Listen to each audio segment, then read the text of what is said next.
Hello everybody and welcome to StarNet Link, and today's topic discussion is going to be about Ashtar Command, like I was saying in my previous video. The one thing that I have noticed about researching Ashtar Command is that every single time that I try to research it on the internet or try to research it on YouTube, it comes up as a rock band. It seems like Ashtar Command name has been scrubbed from YouTube and Google and turned into a rock band. So I don't know if this would cause some issues with branding or with name content, but yeah, Ashtar Command is now referred to as a rock band, but it was not always a name for a rock band. It was named for a channeled being that used to be channeled.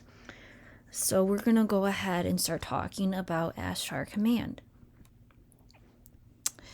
So the one thing that you need to know about Ashtar Command is that Ashtar sometimes goes by Ashtar Sharon. The first known sighting or contact with Ashtar Command was through a man called George Van Tassel.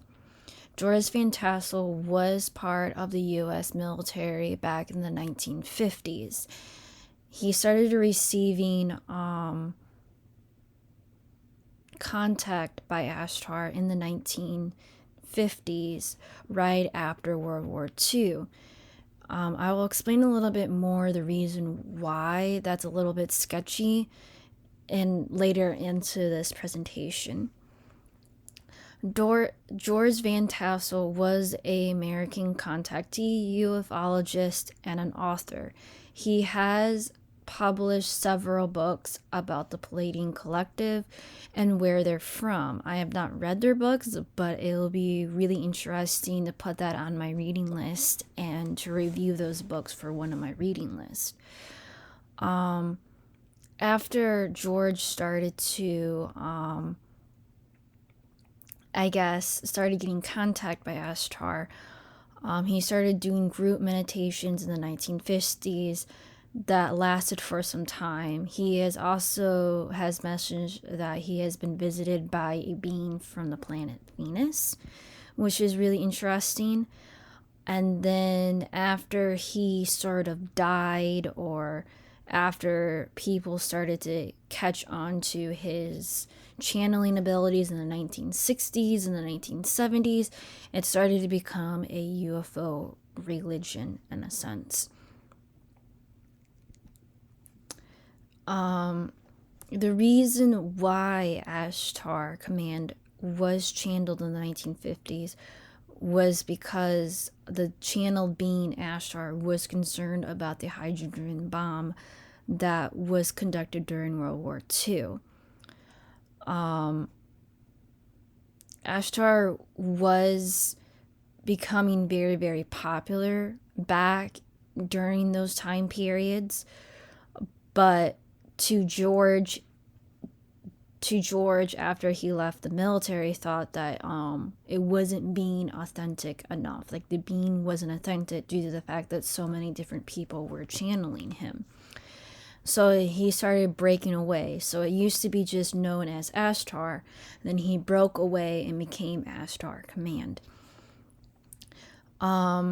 The really interesting thing that a lot of people don't know about Ashtar is that Ashtar became very, very popular towards the ending of the 1970s and early 1980s because he was the one who, Ashtar Command was the one that hijacked and disturbed a British television broadcast in the 1978, which caused widespread panic in Europe and stuff. So this was really, really interesting that there was some sort of physical evidence that he was real due to the fact that he hijacked a television broadcast in the 1970s. After George Van Tassel's death, Joran colonel in 1986 started Ashtar Command and educating the world about alien civilization in order to prevent the destruction of Earth, but also start the movement of finding advisors, ambassadors, and peacekeepers. There isn't a whole lot of information between the 1970s to the early 2000s when Ashtar Command started to become a little bit more popular. So there is a huge information gap that people need to be aware of. So the present time for Ashtar Command is that Ashtar does actually have their own website, their own story, their own bookstore where you can actually go and talk to people about Ashtar, but is also known as Ashtar Command Crew. So you can talk to people, and there is a written statement by a main channeler, like, gives more of their story on who Ashtar Command is and who Ashtar is. So it's really interesting to get their viewpoint and see how much this being has changed or evolved over the years. Now, the reason what I was saying about the reason why George Van Tassels and the reason why Ashtar Command was connected to the military was a little bit sketchy, and I'll explain why in the next slide here. In 2017, Greg Gales, who I believe is one of the main channelers or some of the people who have channeled Ashtar, I'm not really concerned due to the fact there is a huge information gap.